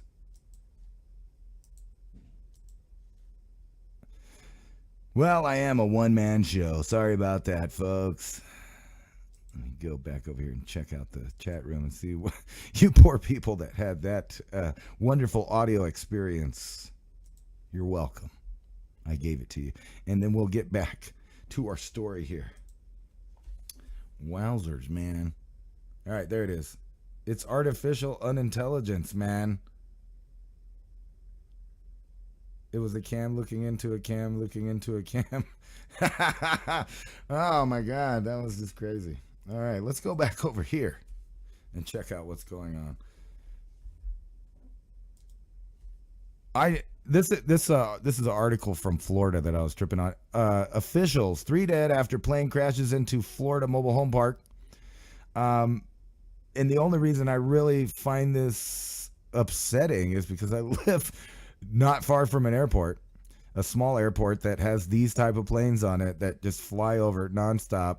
Not to mention all the military traffic, but specifically, I have a small, I guess it's the city airport. And these little planes fly over where I live all the time, and I think about this constantly. Is one of these guys just going to dive down into my house when I'm just sitting in here doing something like doing a radio show, doing a YouTube show, and then boom. Because it sounds like sometimes it has. But anyway, sucky for these people. It says Clearwater, Florida, a plane crashed Thursday night, left 3 people dead, according to fire officials. Multiple mobile homes caught fire, and one of them had been hit by the plane, according to fire officials. Clearwater Fire Chief Scott Earlers said that there were people who died on the plane and in the mobile home that was struck by the plane. 3 people have been killed, according to WFLA, and the pilot and 2 people on the ground were killed. Man, that's messed up. You just sitting in your bathtub with your rubber ducky, and then all of a sudden, kind of like these guys here. So I want to get you conspiracy theorists going, because I know all you guys know about Operation High Jump, etc., etc., etc., excuse me. So like when things like this, I'm wondering how long it's going to be till the conspiracy theorist nuts are saying, you know, that the UFOs got the guy, or maybe some breakaways from World War II or something like that. But sadly, like the Titanic thing, where they were going down to look at the Titanic and that little thing imploded, and there was a couple of days that they tried to act like there was hope, even though everybody knew it had popped under the water. It seems like that happened again, but this time in Antarctica. An underwater vehicle went missing after it explored under the Doomsday Glacier in Antarctica. The 20-foot-long unmanned underwater vehicle, AUV, which is called RAN, was sent on a mission to study the glacier, and it disappeared this week. It was a unique vehicle, and there's only 2 similar vehicles in the world which contain technology and sensors which allow it to measure and document the conditions of the water underneath glacial ice for long periods of time, and is likely to cost about $3.6 million. Well, that $3.6 million is gone, and you know what? If you're on the other one, I wouldn't ride in it no more. I'm just saying, it's kind of like that Boeing stuff where the door flew off the hinges. No thanks. What's this one here? Could a rogue billionaire make a nuclear weapon? A decade ago, the Pentagon paid a team of experts to study the possibility of an entrepreneur or private company building and selling bombs. Their worrisome conclusions are even more relevant today. Oh my God. All right. I first learned of a secretive Pentagon-funded study about rogue nuclear entrepreneurs more than 5 years ago from Stephen Lukasik, a former head of the Defense Advanced Research Projects Agency. We were talking about the Office of Net Assessment, the long-term analysis division of the Pentagon, famous in Washington policy circles for its predictions about the Soviet Union's military capabilities and then later China's rise. Lukasik mentioned that he had led several studies for the office, including one that looked at whether or not a private company or wealthy entrepreneur produced nuclear weapons. Now I've heard it all. You're going to have to worry about Zucker or Soros or Musk. Well, Musk has some rockets, so you might not want to mess with Musk. Imagine being named after like the funk that comes out of an animal's armpit. Hi, my name is Musk. I'm just kidding. I'm sorry, Musk. But Musk, what a weird name.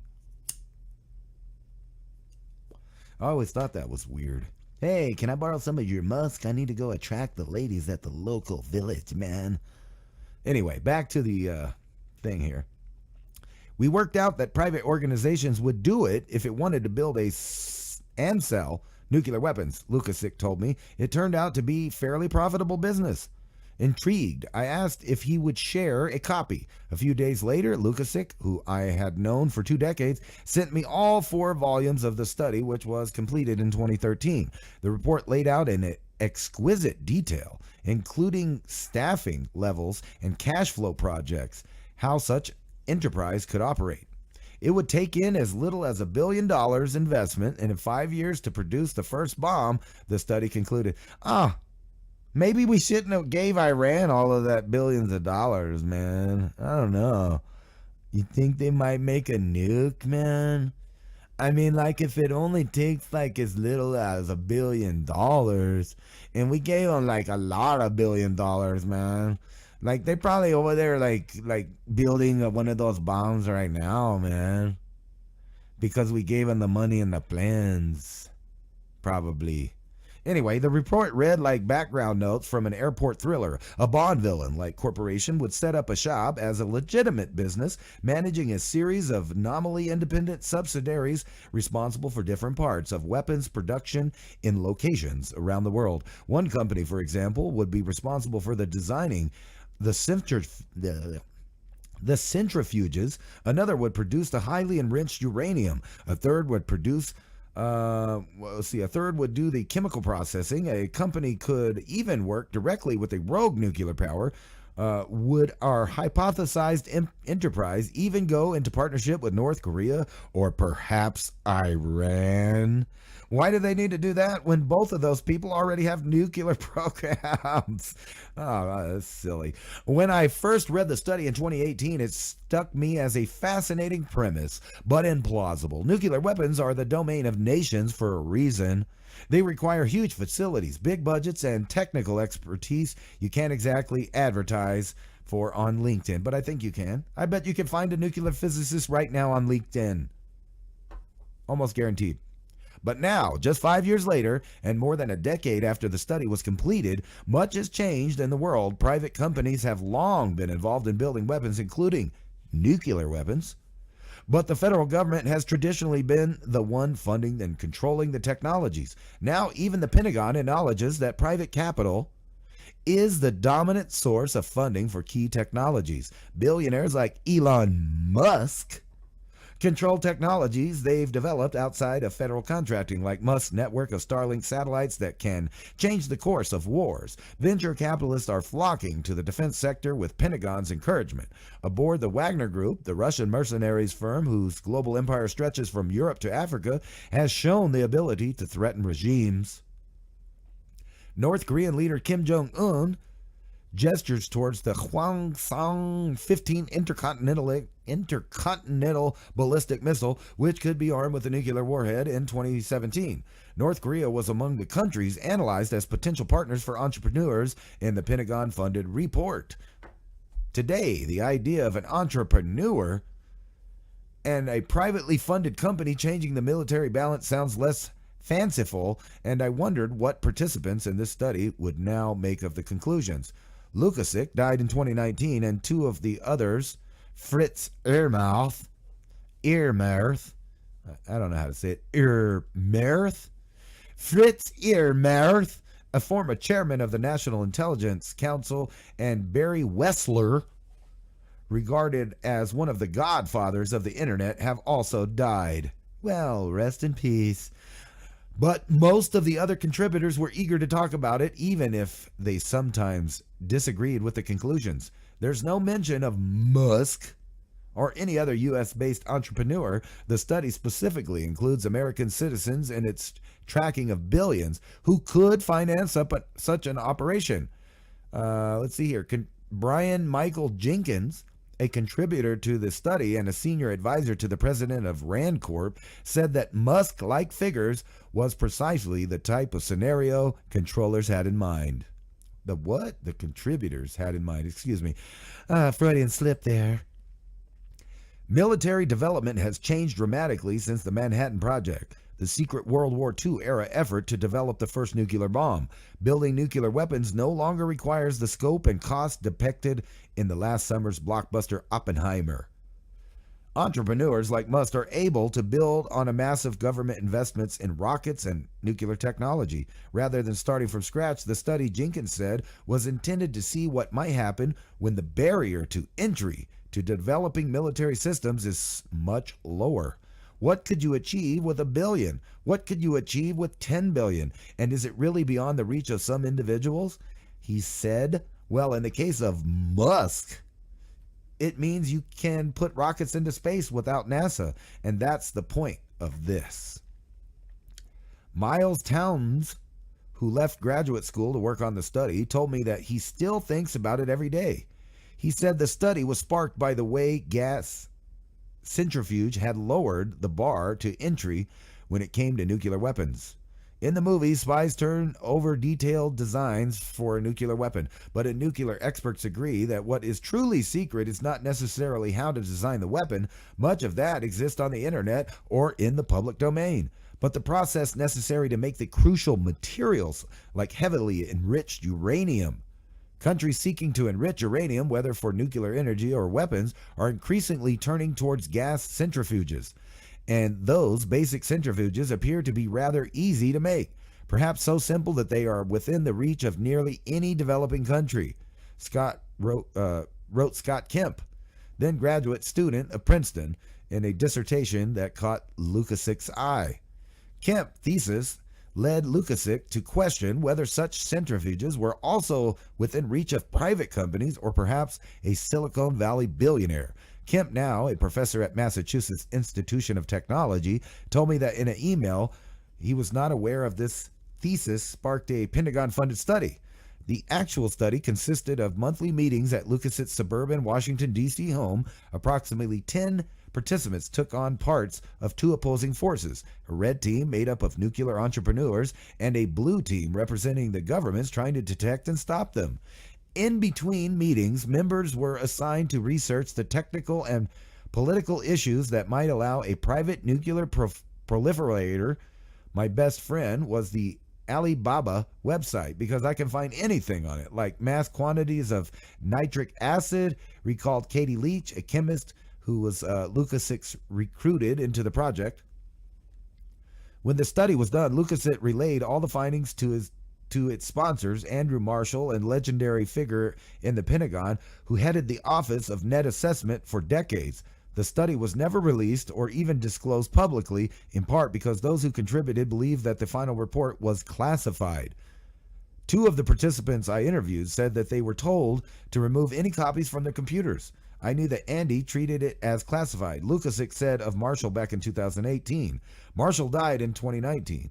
The Pentagon spokesman said that the report itself was unclassified but contains sensitive material that can find its distribution to a limited audience of senior national security officials within the Department of Defense. The office commissioned the study as part of an analyzing key trend and dynamics impacting the international system, the spokesman added. The pursuit of nuclear weapons and the proliferation of technology enabled that pursuit has been one such trend. Not everyone I spoke to about the study agreed that billionaires could or would want to operate a nuclear weapons business. After all, Musk's grandiosity led him to buy Twitter, not a uranium mine in Kazakhstan. And the Wagner Group, whose ultimate fate remains unclear, doesn't appear to be pursuing nukes.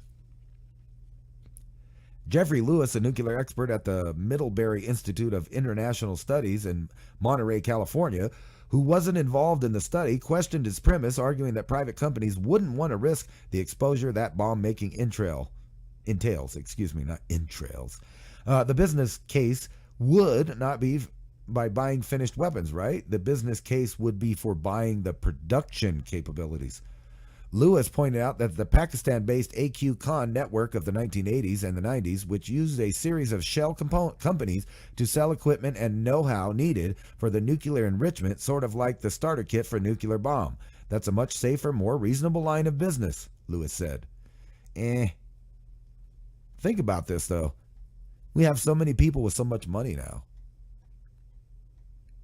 Could they or would they want to blow? I mean, what would be their benefit? Probably selling it to, people like Iran or something like that. Because we need, for some reason, to go bomb that country. Let's see here. What's going on in the chat? Would it be what it was? Why won't this come up here? Oh, there you are. You guys are hidden over here.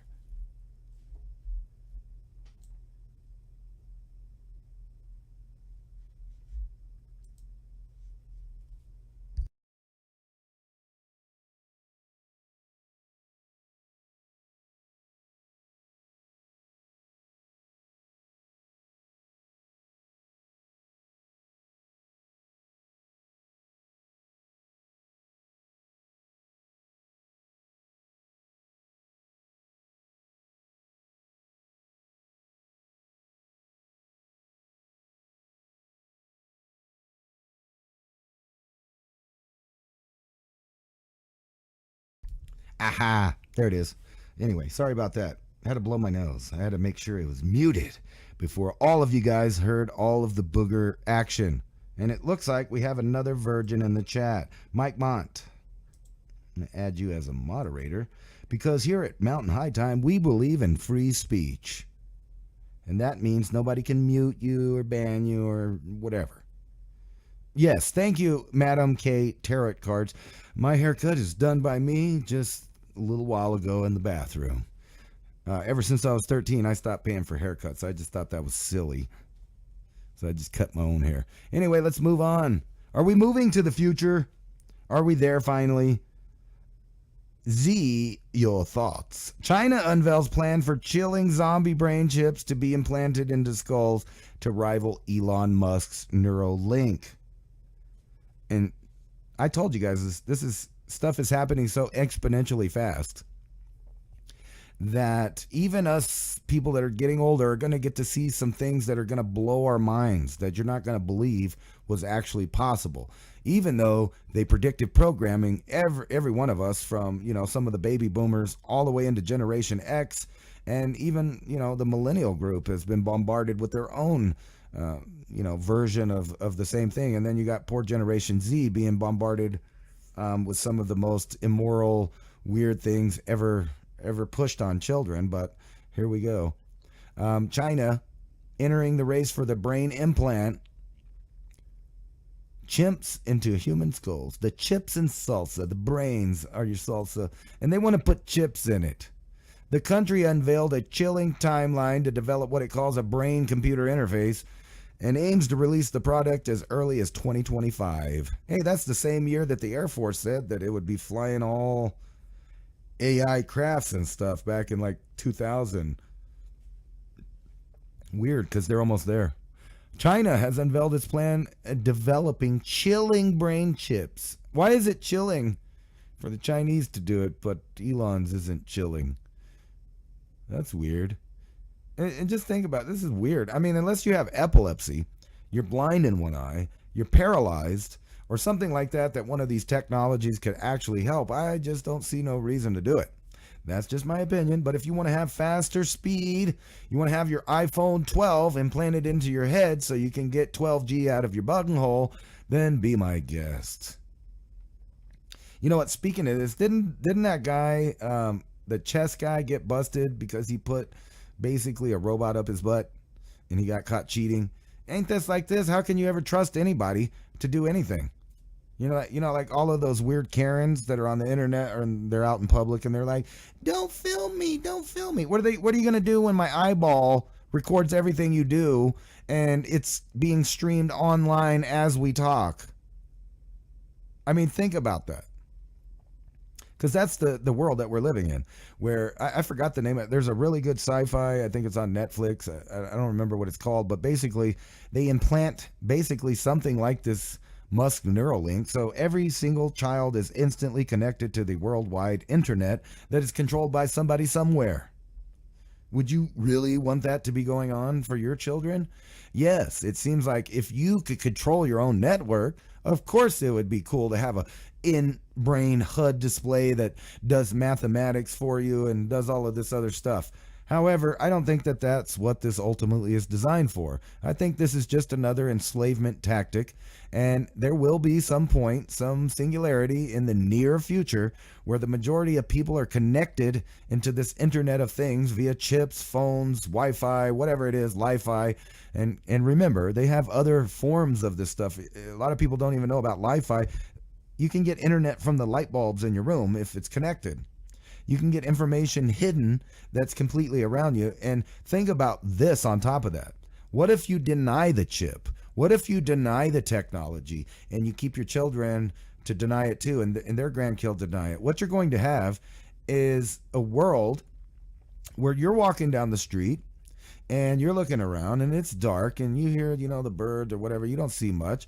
But there's somebody else that their vision is seeing the infrared of everything. They get to see all of the Li-Fi codes going on around them. They get to, see all of the stuff that you don't see. So what we're talking about is really the separation of a superhuman type person that has artificially enhanced their evolution with trinkets versus a natural born living being.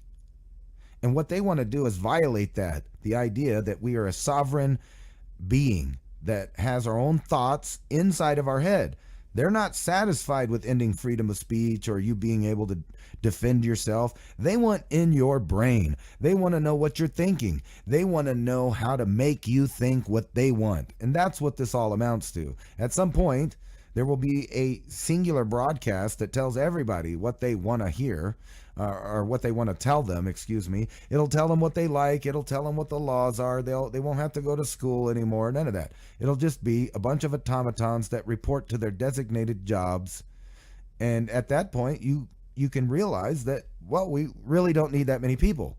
And just like them in China, doing this, you don't think that they're also planning baby factories? They're leading the world in some of the most trippy genetic research over in China. So When you continue to see the Western world and other nations' fertility rate drop through the floor, or as in America's case, having more immigrants than people being born, you realize that the Western world is going to crash. The populations are plateauing, and then they're going to start going down in the opposite direction. Population reduction, which seems to be the web of ideas of all these globalist elites, NGOs, all of these people, governments around the world. Their goal is to reduce this population, but they don't want to reduce it all the way. And now we're at a time when they're telling you, you do not need a father, you don't need a mother. We're going to erase the father and the mother out of legal documents. And then within 5 years of that, we will show you that you don't even need a father or a mother to make a human being. We can make a human-like entity from scratch. We can grow it in a factory, which is also being proposed. And then when you can't have children, you'll go to the state and ask for permission. And then they'll take your DNA and they'll mix it with your mate's DNA. But wait, as a special added bonus for only $39.95, we can put the anti-creative gene in it, or the anti-aggressive gene, or maybe that gene that makes you just not like authority telling you what to do. We'll just remove that. A whole total Gattaca situation where people are designing their DNA and forcing the public to also be within that designation of being designed. And then think about the predictive programming that's been going on with the movies. They've switched over, from just calling it aliens or ancients. And think about the more recent, the Aliens movie franchise, where they've introduced this idea of the engineers, which obviously is a portrayal of an Anunnaki, right? The idea of an Anunnaki, at least. And they're not the only ones. What's that one? The John Carter's Mars or whatever. These weird, big, bald, blue-eyed, pale people that are behind the scenes running everything. I don't know. Is that where we're going? Is that the future of things on Earth? Think about this. I was talking about how the transhumanists might have a leg up on humans. Like, we're both walking outside, but they can see all kinds of spectrums. They're getting intel. They're getting signals. They're analyzing things. They can tap the internet. I'm just me with my brain walking. That can also be used in reverse as well. Everybody that has those little trinkets in their head, the chips and all that stuff, they can have their sensory perception turned off or turned down. So imagine a whole population where there are things that they can't see because they have figured out to program or censor in real time what you're thinking, what you're seeing, or what you're hearing. That's the real trip. And that's the real destination for all these technologies. Let's move on. U.S. Coast Guard searches for man sailing from California to Hawaii. Good luck. Probably shouldn't have did that. But hey, who are they? Why are they searching for him? Is he, just because he's old? Or it's surprising that you can still get in a boat and go somewhere in the world. And I bet there's a lot of hoops you have to go through to get in that. It seems like the only answer is maybe all of the Atlas Shrugged type people out there should all just get together and, start tying a bunch of 3-liter bottles together until we just build us an entire island like that dude did in Mexico. But look what happened to him. The Mexican government claimed his island. He built it from scratch, but they claimed it. Panamanians lost at sea. Count their lucky coconuts. More people lost at sea. 3 Panamanians who drifted in the Pacific for 11 days, surviving on rainwater and coconuts that floated by, have been rescued, the Colombian Navy said Friday. The trio traveled 600 kilometers, 370 miles, on what was supposed to be a routine run from Veracruz, about 25 kilometers outside of Panama City, to refuel a fishing boat. We gave it gas around 5 or 6 in the afternoon, and then everyone took off.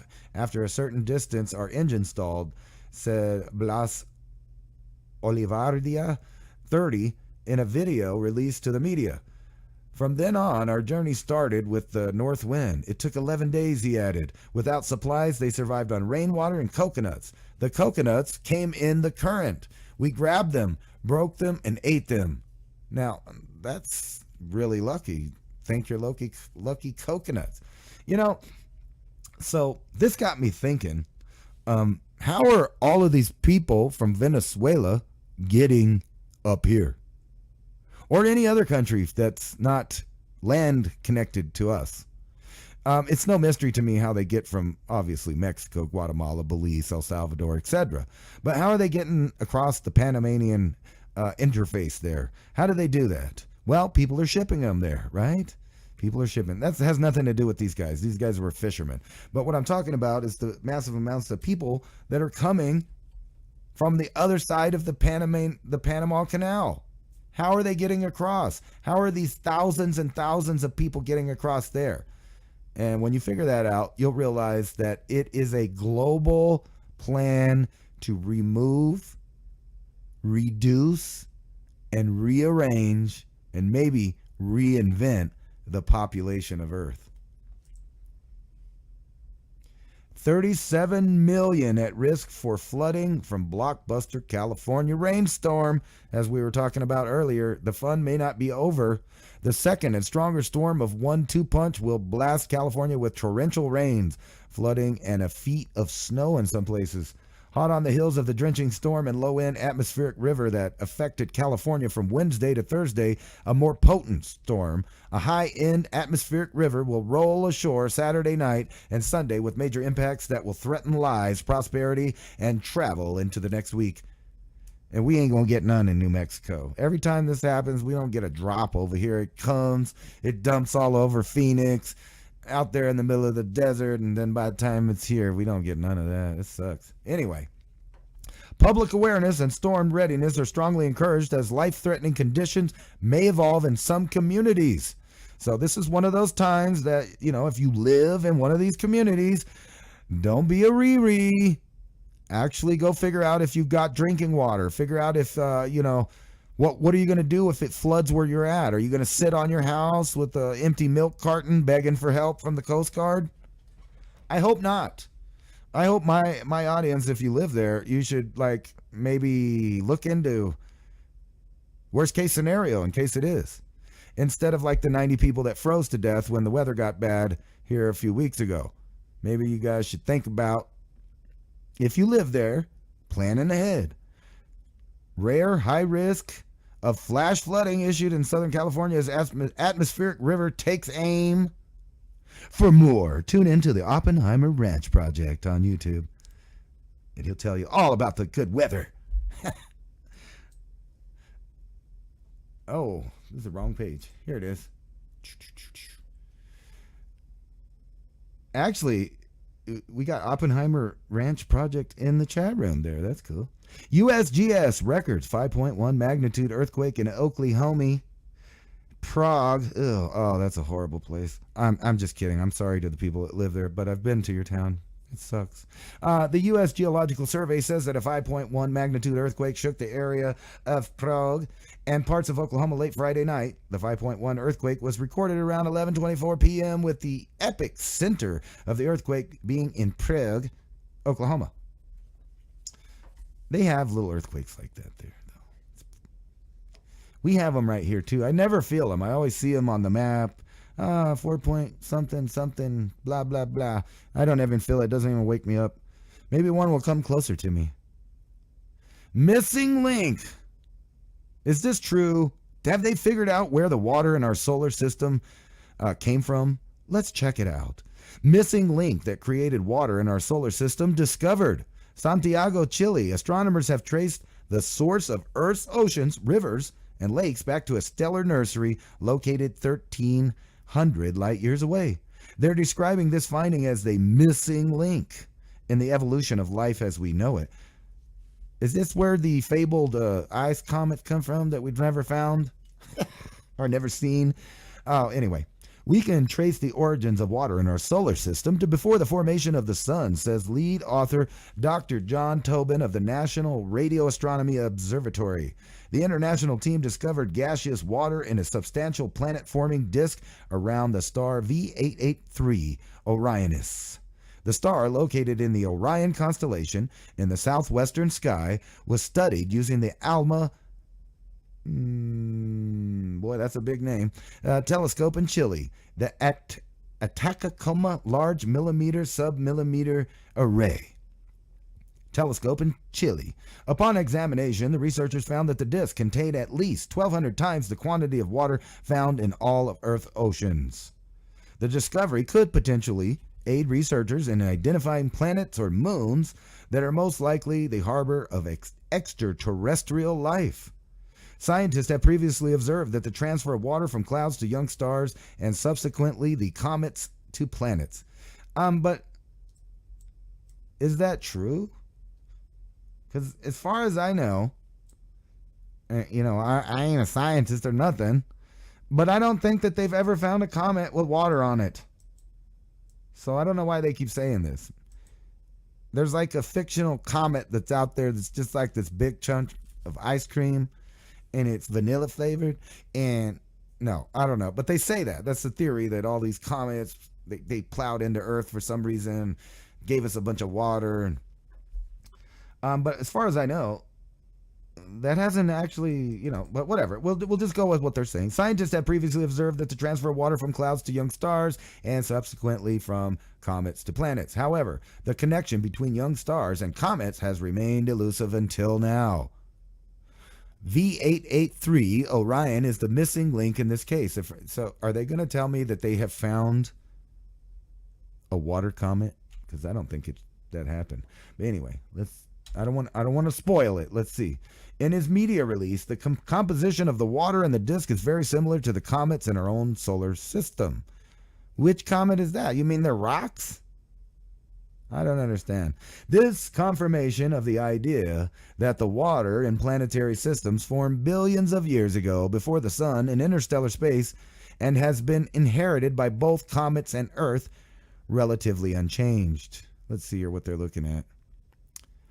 I don't think they're correct here. I'm just saying. That's just my opinion. So dust material, molecular gas. So it appears to have continuum dusty material, HDO water, and C17O molecular gas. Let's see here.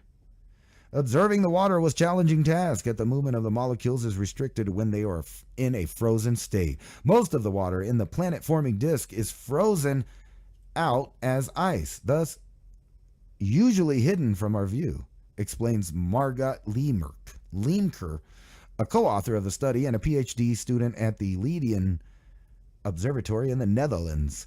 Detecting gaseous water is possibly due to the radiation emitted by molecules as they spin and vibrate. It is typically found near the center of the disk, close to the star, where temperatures are higher. Unfortunately, these central regions are concealed by dust and are too minuscule to be imaged with our telescope. Excuse me. I didn't mean it was imagined, but it might have been because, like I said, have they ever... Maybe I'm mistaken, but I don't think that they've found any comet yet with water on it. I could be wrong, but according to them, I guess this water's just floating out there and, it's coming in sometime at some point somewhere in our past. But we haven't seen it in our time, but it's there. Don't worry about it. The most popular man in Ukraine. Now, this has got to be a good story. I bet it's full of cocaine, hookers, and blow. Oh, wait. Which one's the blow, you might ask? I don't know. That's up to you to decide whether it's the hookers or the cocaine. General Valeria Zalosky. Yeah, I'm not going to. Let's just call him Valerie. General Valerie is a national hero for Ukrainians after repelling the first wave of Vladimir Putin's invasion into the former Russian region of Kiev. But 2 years into the war, setbacks on the battlefield and political jealousies at the capital have soured their relationship with President Volodymyr Zelensky. This week, the president tried and failed to force out his commander-in-chief, pulling back a curtain on the damaging rift at the heart of the Ukrainian war effort. The dispute helps explain the indecision over military strategy that is worrying officials in Washington as they pile billions upon billions upon billions of your hard-earned taxpayer money over there, killing off all the Ukrainian kids, and soon they'll be wanting your kids to go over there and take up the war effort. Anyway, I digress. Let's move on. Their dispute helps explain the indecision that's worrying us when we're giving them all that money. Unwanted element of uncertainty at the point when U.S. military aid hangs over the balance. Troops are running dangerously short on ammunition, and Russia is on the offensive again. Zelensky could just fire his general, and that may well be the end of the game. One senior European diplomat who speaks regularly to Zelensky's team and said that they thought it's most likely that Zelensky here, I think that's Valerie, would be dismissed, and worried about a signal if it would send to Ukraine's allies. The commander met with his boss for a regular military planning discussion on Friday evening. Their dispute comes at a delicate moment for the president. An outstanding Valerie would be certain to hurt morale among both troops and civilians. Are they still fighting that war? God. Why don't they just let the Russians be Russians and the Ukrainians be Ukrainians? Except for the Ukrainians used to be part of the Russia. And then, there was that whole debacle in World War II. Remember when they was on the Allied side with Russia? But then they said, you know what? Never mind. We're going to side with these Nazi guys over here. Because we don't like Russians. So we're gonna hang out with the Nazis. We're going to form our own SS battalion. Let's pretend like we forgot all about that. All right, let's forget about all of the CIA funding in Operation Gladio that helped some of those Nazi families retain power all the way into 2014 when they had their Orange Revolution. And this is what we get today. Anyway, Kiev, Ukraine, at the end of the bare concrete hallway in a building that sat empty until just a few months ago, a dozen men hunched over desks assembling pieces of black carbon fiber and soldering on a computer chip, a gyroscope, world testing a final product, an explosive attack drone. And this is funny because if you've been watching me, I told you this was coming literally years before they started doing it. And now it's commonplace. It's so commonplace that they're writing articles about it like it's no big deal. From the cartel to Russians, to the Americans, to the Chinese, to the Iraqis, to the Iranians, to the Gaza, to the blah, blah, blah, blah, blah, blah. Everybody's sending killer bots. Everybody's sending drones. And it's not that big a deal. It's almost like the remote control of the past, except for now we have a little computer that will help us finish off the flight and better signal and things like that. What's disgusting is who knows how far this is going to go. When they keep sending bots with basically C4 strapped to little drones to go blow up somebody so they don't have to do it face to face. I mean, at least even with the sniper rifle, you're looking at the cardboard cutout, human, that you're going to be shooting. So at least you know what you're doing. This is like, here, look, I'm playing a video game, boom. And then wait till they let the computer start deciding who the target is and who they want to kill. Which is being debated right now. Don't kid yourself. There are going to be killer bots out there with autonomous thinking capabilities to decide who their target is and when and where to kill them. Anyway, this workshop in Western Ukraine is one of the dozens of startups producing cheap weapons that are helping Ukrainian troops against the Russians. Short on ammunition, with additional military aid from the U.S. stalled, Ukraine is trying to compensate by producing an army of millions of explosives, FPVs. No, not HPV, FPV. I guess that's some kind of papilloma virus or something. No, first-person view drones. The country lacks a modern arms industry, and even if they did have one, it got blown up. But that wasn't an article, sorry. That can sustain the war effort, and it would take years and billions of dollars before Kiev could produce any kind of artillery and missile systems needed on a large scale. But drones, which can be assembled from parts available at the commercial market and cost just a few $100s each, are comparatively cheap and easy to produce. Makeshift factories are now popping up all over Ukraine and churning out thousands of FPVs, drones each month. That's cool to make it sound like it's not a killer bot. Excuse me. The drones are then delivered to the front, where the soldiers attach explosives and fly them into Russian trenches and armored vehicles. They are guided by an operator using a controller and wearing goggles that let him see what the drone's camera sees. With our economy, we cannot make tanks, said Mikola, chief executive of Sparrow Avia, a drone production company. Our solution is to make drones. Well, what happens if Russia says, hey, that's a good idea? How about we take our billions and billions and trillions of dollars and make our own little factories with little bombs on it and fly them into your houses? Would that be okay? Actually, this is going to get out of control.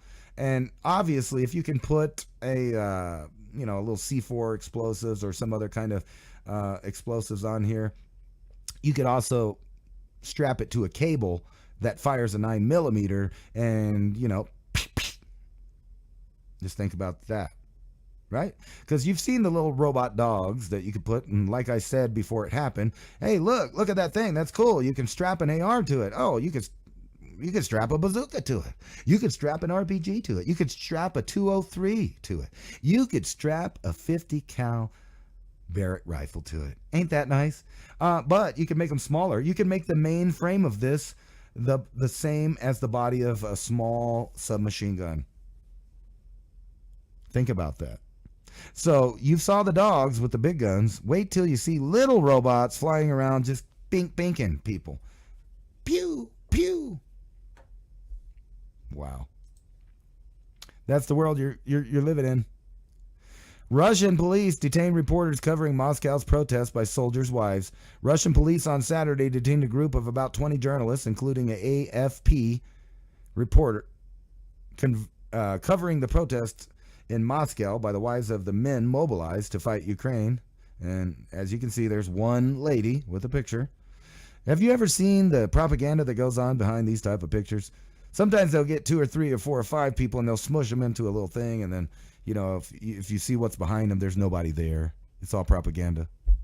Anyway, evidently they're locking up people, but I'm not surprised. We're locking up people here for what they say. People in England are getting locked up for what they say. All over the world, people are getting locked up for what they say. Because we live in a free human world. Freedom and civilization, right? Speaking of not really that, the Pope Inquisitor riles conservatives. Some call him a heretic. Cardinal Victor Manuel Fernandez has alarmed some Catholics with guidelines on blessing same people couples and a book on orangutans. I'm just joking. It's saying same sex couples and orgasms. Now, I don't know about you, but I've long counted out the Roman Empire. I mean the Catholic Church. Out of my mind as somebody I want to follow or be around or be with. And no offense to Catholics, because there's lots and lots of Catholics that are great people, good people, God-fearing people, all of that stuff. I'm not saying that. What I'm saying is how did they get lulled into following people in an organization full of 300,000 pedophiles? How do you still go to the church knowing that there's like hundreds, not one, not 5, not 10, not 20, not 30, not 100, not even 1,000, but hundreds of thousands of pedophiles being protected with diplomatic immunity, never going to prison. I mean, it doesn't matter what organization you join. Once you found out a few pedophiles run it, why would you ever go back? I'm just saying. There should be a breakaway Catholic Church, in my opinion. People that believe in, I'm not saying that I'm Catholic or anything like that. Nothing against any of the denominations,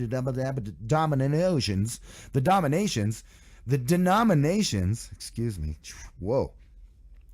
Nothing against that, but maybe if you're a Catholic, you might want to start your own church. One with less pedophiles and all of that stuff. I'm just saying. And don't get me wrong, it's not like the other religious leaders in the other denominations don't have their fair share of over and over and over again pedophiles getting busted for raping kids. The only difference being those churches, the father, the pastor, whatever they are, they go to jail for being a sex offender. But for some reason, if you're part of that group, you get away with it. or they might pay somebody if they sued them.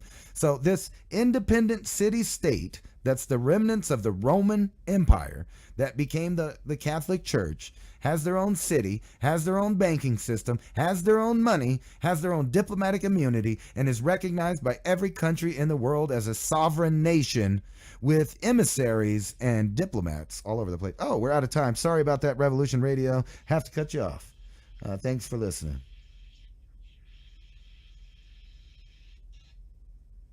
Didn't realize my time was up. But anyway, like I'm saying, when you got millions of victims and hundreds of thousands of predators, maybe they should just start over.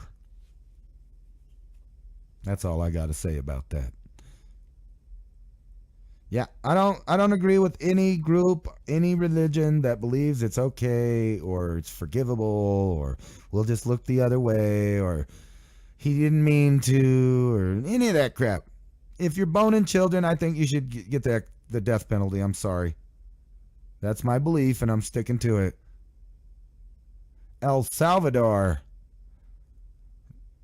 They got a cool dictator. Anyway, that's all I got for this week. I have to get back to my sick family that probably, needs some stuff or whatever. I'm sick too, but we got to go, man. We got to protect them children.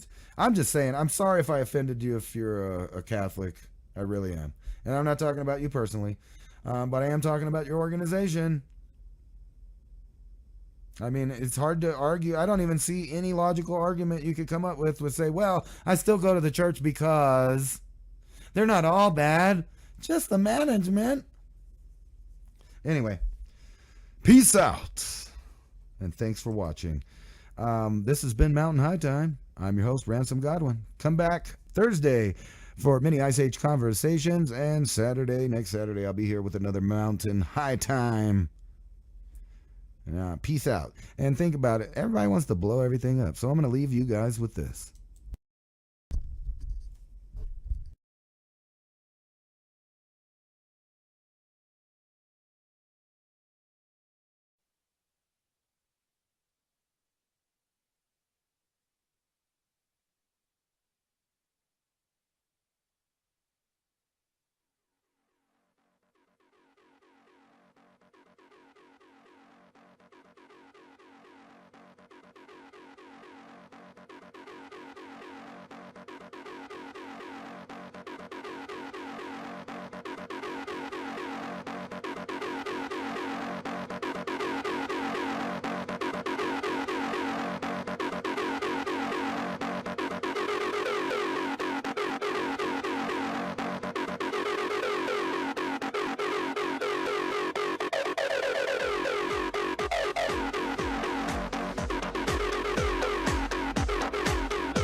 What a shot to the ticker.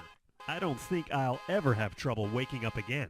And there's the world's loudest alarm clock.